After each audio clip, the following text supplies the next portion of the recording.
Салам, биздин курсту улантып жатканыңарга абдан кубанычтамын.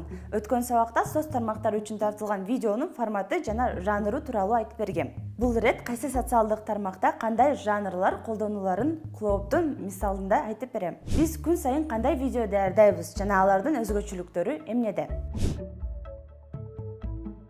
Caption видеода текст колдонулат. Анын ичинде титр жана субтитр бар. Мунун баары экранда болуп жаткан окуяны көрөрманга баяндап берүү үчүн. Мындай видеону үнү жок деле көрсө болот. Коомдук транспортто бара жатканда же угуусу начар адамдарга абдан ыңгайлуу.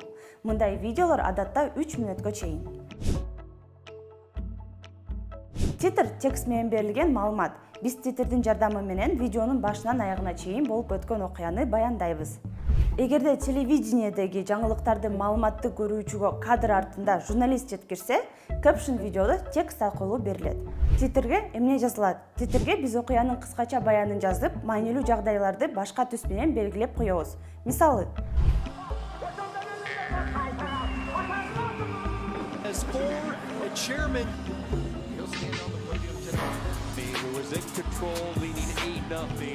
субтитр сүйлөп жаткан адамдын сөздөрүн экранга текст түрүндө түшүрүү. Видео коомдук транспортто, ооруканада же болбосо дагы башка роликтин үнүн бийик чыгарып көрө албай турган жайларда көрүлүшү мүмкүн.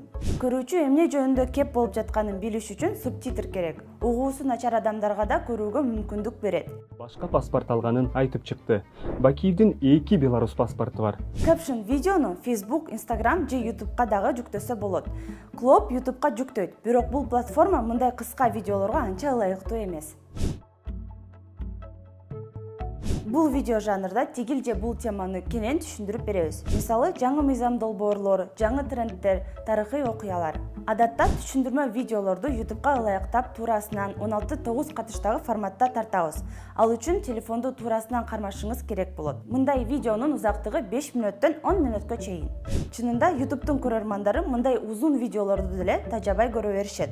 Узун түшүндүрмө видеолор YouTube, Facebook жана Instagram тармактарына жүктөлөт. Биз түшүндүрмө видеонун кыскача тигинен тартылган 9-16 катыштагы форматын дагы көп жасайбыз. Мындай видео тартам десеңиз, телефонду тигинен кармоо керек. Узактыгы 3 мүнөттөн ашпаш керек. Түшүндүрмө видеодо captionдан айырмаланып, текстти кадрда алып баруучу окуйт же кадр сыртында аудио менен коштолот. Кадр сыртындагы текст бул алып баруучу окуй турган текст. Кээде каармандардын сөзү да болуп кетет. Мисалы, Бул Азамат Үсөнбекович Жапаров. Ал жаш деле эмес. Бул жанрда баары жөнөкөй. Болуп жаткан окуяны бир гана титр жазып тартуулайбыз. Бул бир окуянын жеринде тартылган кадр болушу мүмкүн. Баса ушул форматта тартылган Ыдырыс Исаковго кол салуу болгондогу видео Клооптун эң популярдуу видеосу. Болбосо ал видео бир заматта даярдалган.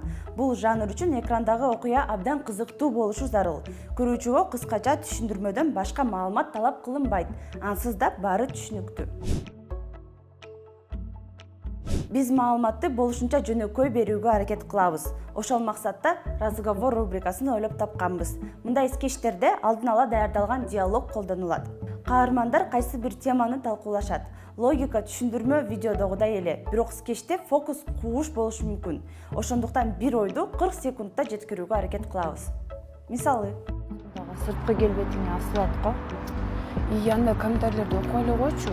Соц тармактар менен иштеген ар бир адам трендтерге көз салып турушу керек. Тренд бул популярдуу, актуалдуу, кызыгуунун толкунун жараткан тема. TikTok'тогу трендтер видео тарткан колдонуучуларды өзүнө тартат. Мындан улам вирустук видеолор тарап, миллиондогон көрүү топтошот. Эмоцияларга маани беребиз. Материал жакшы болсун десеңиз, тартып жаткан видео кандай эмоция чакырарын аныкташ керек. Бул таң калуу, кайгыруу, кубаныч, күлкү жана башка эмоция болушу мүмкүн.